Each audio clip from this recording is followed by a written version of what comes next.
Welcome to a journey into one of the most chilling and enigmatic chapters in American criminal history, the case of the servant girl Annihilator, predating the infamous Jack the Ripper. This elusive predator was the scourge of Austin, Texas, between 1884 and 1885. The Annihilator, whose identity remains a mystery to this day, was responsible for a series of grotesque murders, marking him as what many consider to be America's first serial killer. Imagine Austin, Texas, in the mid-1880s, a city transitioning from a rustic cowtown, home to fewer than 5,000 souls, to a burgeoning urban center on the brink of modernity. By 1885, Austin's population had swelled to about 14,500, boasting a landscape of new restaurants, hotels, and an under-construction state capitol. This rapidly evolving city, with all the makings of an urban paradise, was about to descend into a nightmarish realm of fear and horror. The horror began on a cold December night in 1884. Molly Smith, a young black cook, was found near her employer's residence, her life extinguished by brutal axe blows. This marked the grim inauguration of the Annihilator's reign of terror. Over the next year, the city of Austin would be gripped by fear as more victims fell prey to this midnight murderer. The killer's modus operandi was chillingly consistent. Victims were often attacked in their beds, then dragged outside to be further mutilated. This pattern of indoor assaults followed by outdoor atrocities was unlike anything the city had seen before. It was during this time of terror that the famed short story writer O. Henry, then residing in Austin, coined a name that would echo through the annals of crime: the servant girl Annihilators. In a letter penned in May 1885, Henry captures the macabre nature of these events, describing the killer's nocturnal raids that shattered the stillness of the night. The pursuit of the Annihilator was hampered by the limitations of the era's investigative techniques. During a time when the concept of a serial killer hadn't yet been conceived, law enforcement lacked modern forensic tools like fingerprinting and blood typing. They relied on bloodhounds and night patrols, while private investigators were brought in, all in a desperate attempt to apprehend a killer who seemed to vanish into thin air after each gruesome attack. The servant girl Annihilator case stands as a harrowing prelude to the more widely known Jack the Ripper murders in London, which would commence 3 years later. Both cases involve an unidentified murderer targeting vulnerable individuals, predominantly women, and leaving behind a trail of unsolved mysteries. However, the Annihilator case holds the distinction of being an earlier example of serial killings in the urban landscape, setting a dark precedent in criminal history. In the 1880s, Austin, Texas, underwent a significant transformation, setting the stage for the horrifying events perpetrated by the servant girl Annihilator. Austin evolved from a rustic cowtown into a burgeoning urban center. The Reconstruction boom of the 1870s was a pivotal period for the city. The arrival of the Houston and Texas Central Railway in 1871 marked the beginning of a new era, transforming Austin into a key trading hub for a vast area. This development spurred a construction boom, and the population more than doubled in just 5 years, reaching over 10,000 by the mid-1870s. The city's character diversified with the influx of immigrants from various countries, contributing to a heterogeneous community. The 1880s further solidified Austin's status as an educational and cultural hub. The city was chosen as the site for the new state university, the University of Texas, in a statewide election in 1881. This decision, along with the establishment of other educational institutions like the Tillotson Collegiate and Normal Institute, furthered Austin's growth and development.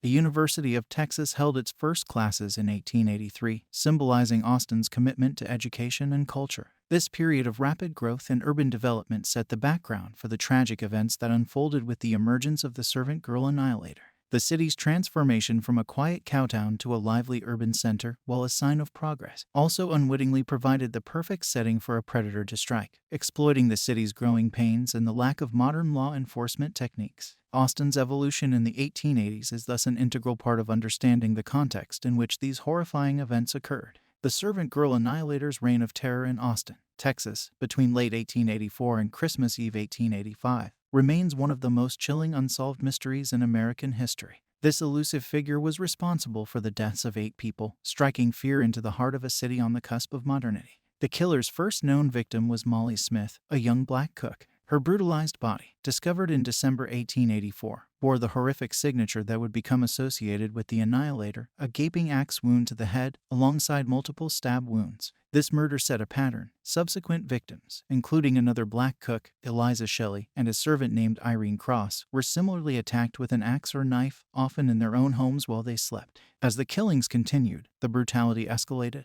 An 11-year-old girl named Mary Ramey was dragged from her home, assaulted, and murdered. In another gruesome incident, a couple, Gracie Vance and Orange Washington, were found with their heads bludgeoned beyond recognition. These murders indicated a chilling indifference to the age or gender of the victims. The Annihilator was not content with murdering his victims. He often mutilated their bodies in a show of macabre overkill. This modus operandi led to widespread panic in Austin, with civilians forming vigilance committees and the police struggling to keep up with the killer's evasive tactics. The lack of modern forensic methods, such as fingerprinting and blood typing, made the investigation all the more challenging. The murder spree culminated in December 1885, with the brutal killings of Susan Hancock and 17-year-old Eula Phillips. These murders were distinct in their savagery and in the fact that, unlike the previous victims, Hancock and Phillips were white. The killings stopped as suddenly as they had started, leaving the city reeling and the mystery unsolved. Despite the arrest of approximately 400 suspects, no one was successfully prosecuted for the murders. Several individuals, including the husbands of the last two victims, were tried but ultimately acquitted or had their convictions overturned.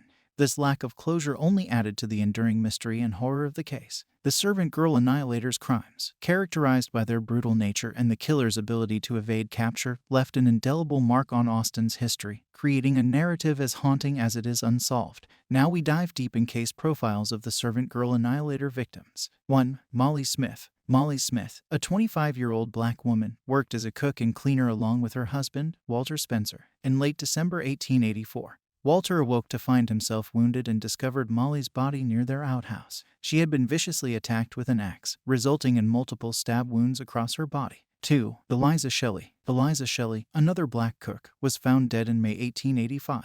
The assailant had split her head in two with an axe, indicating that she was attacked while asleep. Eliza's 8-year-old son reported seeing a man enter their cabin that night, but had no further recollection of events. 3. Irene Cross. 2 weeks after Shelley's murder, Irene Cross, another black servant, was killed. She was attacked with a knife instead of an axe, resulting in severe injuries including a nearly detached arm and a massive head wound. 4. Rebecca and Mary Ramey. In August 1885, the killer attacked Rebecca Ramey and focused on her 11-year-old daughter, Mary. Mary was dragged outside, assaulted, and fatally stabbed. She succumbed to her wounds a few hours later. 5. Gracie Vance in Orange, Washington. Gracie Vance and her husband, Orange, Washington, were attacked in September 1885. The killer incapacitated Washington with an axe blow to the head and then bludgeoned Vance to death with a brick. Washington died the following day. Notably, Vance was found clutching a gold watch that did not belong to anyone in the house.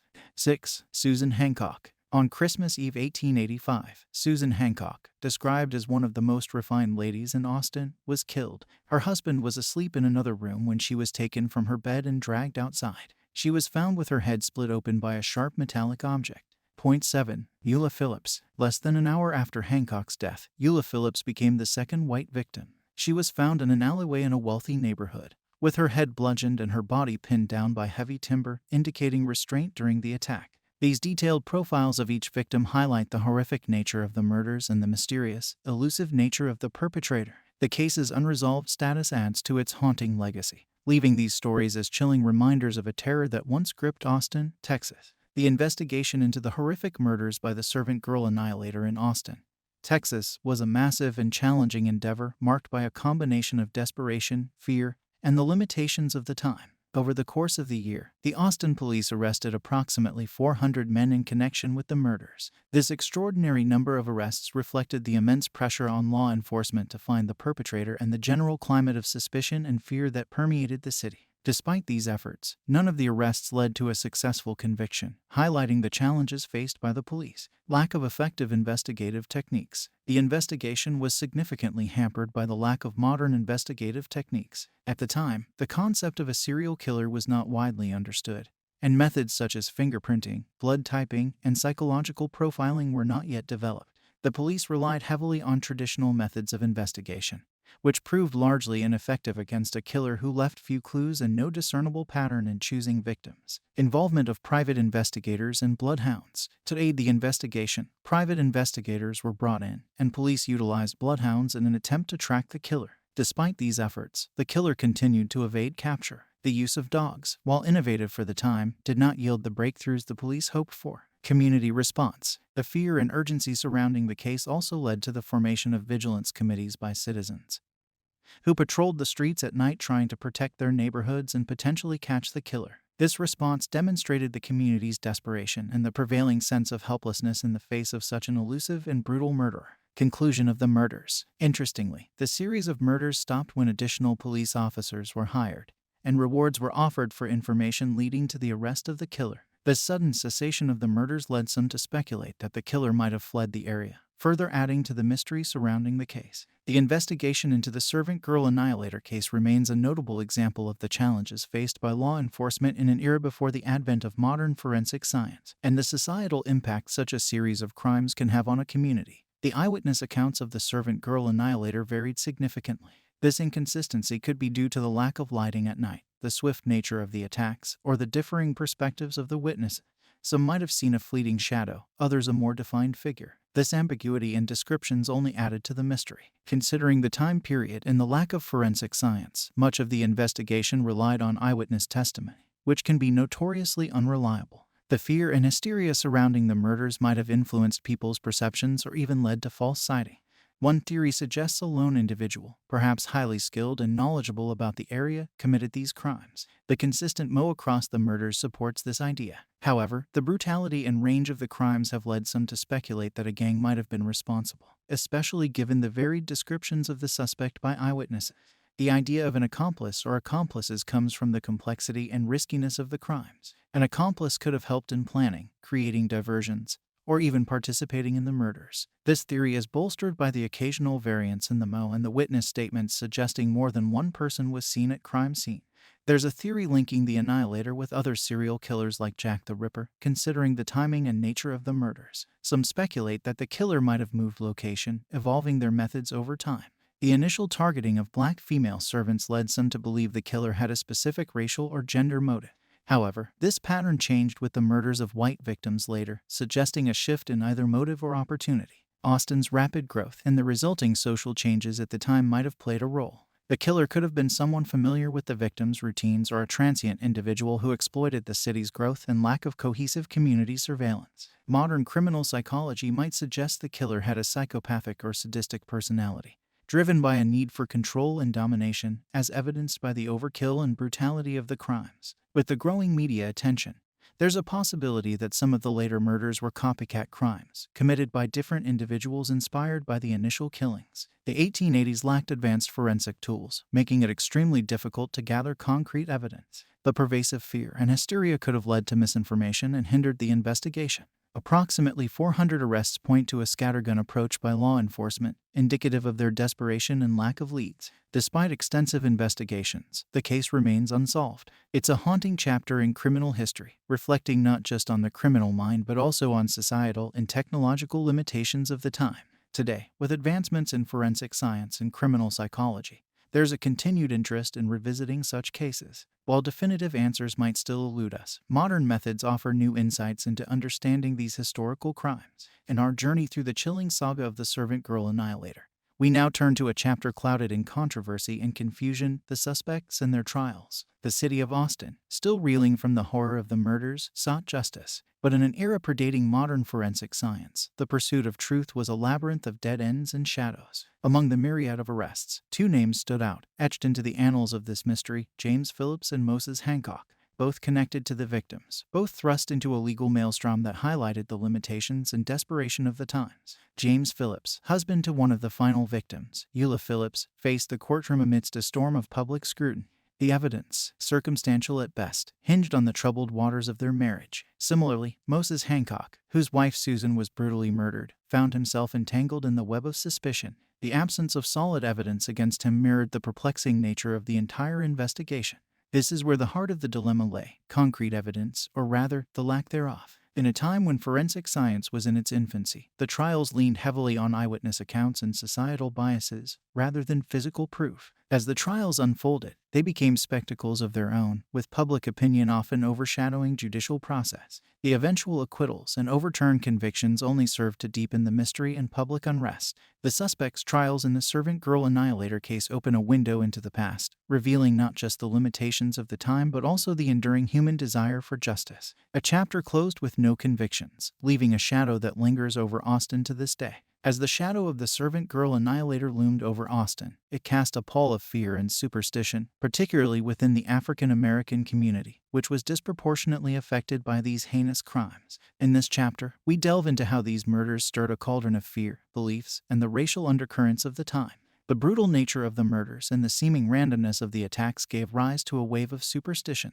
Many in the African American community, which had already been grappling with the harsh realities of post-Reconstruction Texas, saw in these killings not just the handiwork of a mere mortal, but something more sinister, perhaps even supernatural. Tales and beliefs swirled, whispers of a killer who was more than human, a malevolent force that could evade capture and strike unseen. These superstitions reflected the profound sense of helplessness and terror that gripped the community. The fabric of these superstitions was woven tightly with the racial and cultural tensions of the time. For the African American community, already marginalized and facing systemic inequalities, the murders were a grim reminder of their vulnerable position in society. The fear transcended the immediate threat of a murderer on the loose. It echoed deeper anxieties about trust, safety, and the community's relationship with the wider society of Austin. The murders not only exposed the physical vulnerabilities of the community, but also the sociopolitical fractures of the era. In the face of such terror, the African American community of Austin in the 1880s clung to explanations that transcended the physical world, seeking solace in the spiritual or the supernatural. This chapter of the Servant Girl Annihilator saga is a poignant reflection of how fear and uncertainty can intertwine with the deeper currents of societal discord and marginalization. As we look back through the lens of history, the echoes of these superstitions and fears offer us a window into the complexities of human nature and the societal fabric of the time. Stay tuned as we continue to explore the multifaceted narrative of the Servant Girl Annihilator. Remember to share your thoughts in the comments, and don't forget to subscribe for more historical mysteries. Time has a way of shedding new light on old mysteries. More than a century after the Servant Girl Annihilator terrorized Austin, the case saw a resurgence of interest, thanks to modern investigative techniques and historical research. In this chapter, we explore a pivotal moment in the ongoing investigation, the 2014 episode of PBS's History Detectives. PBS's History Detectives is known for unraveling historical mysteries using contemporary methods. In 2014, they turned their attention to the Servant Girl Annihilator case, opening new avenues of inquiry and bringing fresh perspectives to this enduring enigma. The episode brought together historians, forensic experts, and criminal profilers, blending meticulous historical research with modern forensic techniques. Their goal: to unearth clues buried in time and perhaps identify the elusive killer. One name emerged from this reinvestigation: Nathan Elgin, a suspect whose presence in history had been a mere whisper until then. Elgin, a young African-American cook, had lived in Austin during the murders and had a physical impairment, a detail that aligned with one of the few concrete clues from the original investigation. The team pieced together various strands of evidence, from Elgin's proximity to the crime scenes to his sudden death in 1886, shortly after the last murder. They analyzed archival records, historical maps, and even exhumed remains to gather DNA evidence, constructing a compelling, albeit circumstantial, case against Elgin. This modern reinvestigation sparked debates among historians and criminologists. While some hailed it as a breakthrough, others cautioned against drawing definitive conclusions from circumstantial evidence, especially given the time lapse and historical gaps. The 2014 PBS episode of History Detectives demonstrates how modern technology and perspectives can breathe new life into historical mysteries. Yet, it also reminds us of the complexities of piecing together the past, where certainty often remains just out of reach. In the tapestry of the Servant Girl Annihilator saga, threads of literature and true crime intertwine uniquely. This chapter explores the intersection where a famous literary figure, William Sidney Porter, known to the world as O. Henry, enters the narrative, leaving an indelible mark on the cultural memory of this case. William Sidney Porter, who would later gain fame as O. Henry, was residing in Austin during the reign of terror brought on by the Annihilator. Porter, known for his wit and keen observation, was not immune to the palpable fear and intrigue that enveloped the city. In a letter penned in May 1885, Porter coined a term that would forever be associated with these gruesome events: servant girl annihilators. This term captured the essence of the horror that had gripped Austin and resonated so profoundly that it became the moniker by which the case is still known. The fact that a renowned author like O. Henry commented on these events speaks volumes about their impact on contemporary society. It wasn't just a series of crimes. It had become a cultural phenomenon, seeping into the arts and the collective psyche of the people. O. Henry's engagement with the case exemplifies how art and literature often reflect and interpret real-life events, adding layers of understanding and perspective to them. His writings, in a way, became a mirror for the societal fears and fascinations of the era. The involvement of a literary figure like O. Henry in the servant girl annihilator narrative reminds us of the power of words and storytelling. It's a testament to how real-life horrors can transcend their immediate context, influencing literature and culture in profound ways. As we delve deeper into the mysteries of the past, we often find unexpected connections, linking history, literature, and human experience. What do you think about O. Henry's role in immortalizing this case in cultural history? As abruptly as they began, the horrors in Austin ceased, leaving behind a trail of questions. In this penultimate chapter, we delve into the theories about why the killing spree of the servant girl annihilator came to an end, including a speculative link to another infamous figure in criminal history. One intriguing theory involves a Malaysian cook named Morris. Some speculate that Morris, having worked in Austin during the murders, might have been involved. His sudden departure from the city coincided with the end of the killings, a correlation that raises eyebrows. Adding to the mystery is the speculation that Morris could have traveled to London, subsequently becoming the notorious Jack the Ripper. This theory suggests a chilling continuity between two of history's most infamous unsolved murder sprees. Other theories abound, from the killer dying or being imprisoned for another crime, to simply moving on to a different location. The lack of definitive evidence leaves these theories in the realm of speculation.